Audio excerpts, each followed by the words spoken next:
حضور صلی اللہ علیہ وسلم نے خود اپنا میلاد منایا. کس طریقے سے اب آپ دیکھیں.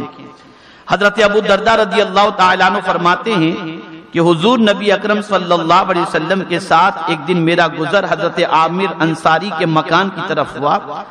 ہم نے دیکھا کہ وہ اپنے غور سے سنیے گا, آپ سے میری گزارش ہے کہ یہ کام ضرور کیجیے گا جو یہ حدیث شریف سے ثابت ہے, یہ ضرور کیجیے گا.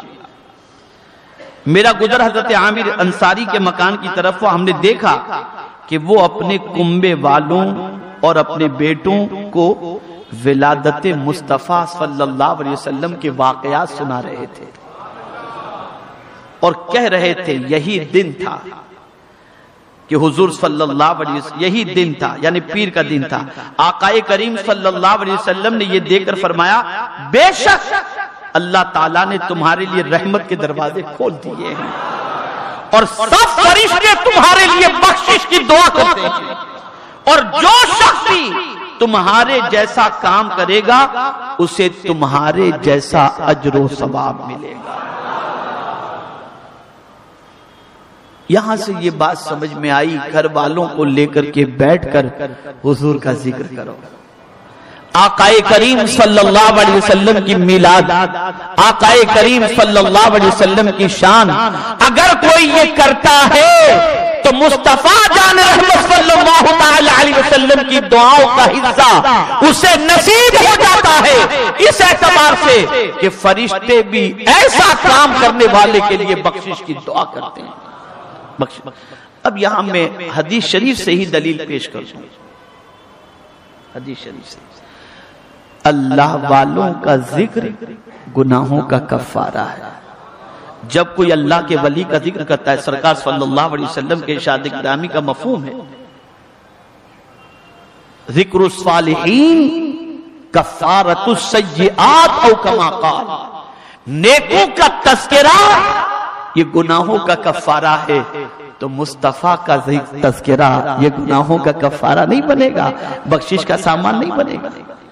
میرے پیارے آقا صلی اللہ علیہ وسلم کے پیارے دیوانوں, رسول گرامی وقار صلی اللہ علیہ وسلم خود اس محفل میں رہے جس میں حضرت عامر انصاری رضی اللہ تعالیٰ عنہ یہ واقعات سنا رہے تھے. سرکار رک کر کے واقعات سنے اور سننے کے بعد رسول اعظم صلی اللہ علیہ وسلم نے ان کے لیے یہ دعائیہ کلمات فرمائے.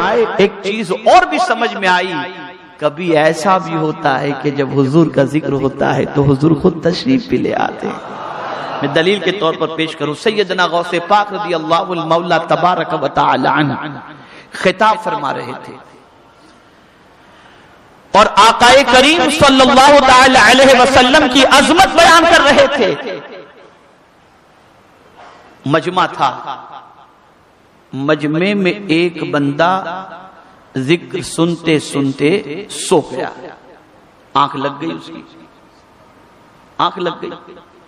غوث پاک رضی اللہ المولا تبارک و تعالی عنہ منبر سے اترے, لوگوں میں سناٹا تھا. آپ نے تقریر روکی, سناٹا تھا لوگوں کے اندر کہ ابھی غوث پاک رضی اللہ تعالی عنہ کے جلال کا شکار یہ بندہ ہو جائے گا جو محفل کے اندر سو گیا. لیکن غوث پاک رضی اللہ تعالیٰ عنہ اس سونے والے کے سامنے جو بیٹھے بیٹھے سو رہا تھا اس کے سامنے ہاتھ باندھ کر کے کھڑے ہو گئے.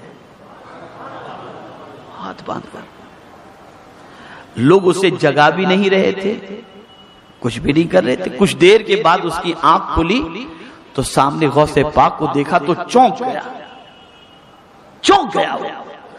اب سنو غوث پاک کیا فرماتے ہیں.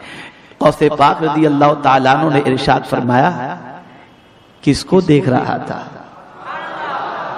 تو اس نے عرض کیا حضور آنکھیں بند تھی, حضور کو دیکھ رہا تھا. غوث پاک نے فرمایا تو آنکھ بند کر کے حضور کو دیکھ رہا تھا, میں آنکھ کھلی رکھ کر مصطفیٰ کے جلوے دیکھ رہا تھا. یہ ہے ذکر مصطفیٰ. یہ جو عام طور پر محفلوں میں بے ادبی یوں جو ساری چیزیں ہوتی ہیں نا, اس کے لیے برکت نہیں ملتی. میں نے کئی بزرگوں کو دیکھا ہے اپنے ماتھے کی آنکھوں سے کہ جب کبھی محفل کے اندر آتے اور بیٹھتے تو اتنے ادب سے بیٹھتے، اتنے ادب سے بیٹھتے، اتنے ادب سے بیٹھتے کہ ان کے ادب کو دیکھ کر یہ محسوس ہوتا تھا کہ ذکر مصطفیٰ صلی اللہ علیہ وسلم کی عظمت ان کے دل میں کس طریقے سے بیٹھی ہوئی ہے۔ اور میں یقین کے ساتھ کہتا ہوں ذکر مصطفیٰ صلی اللہ علیہ وسلم کی محفل کی برکت اللہ اس بندے کو ضرور عطا فرماتا ہے جو اس محفل کے ادب کو بجا لاتا ہے، اس محفل کی تعظیم اور احترام کو بجا لاتا ہے۔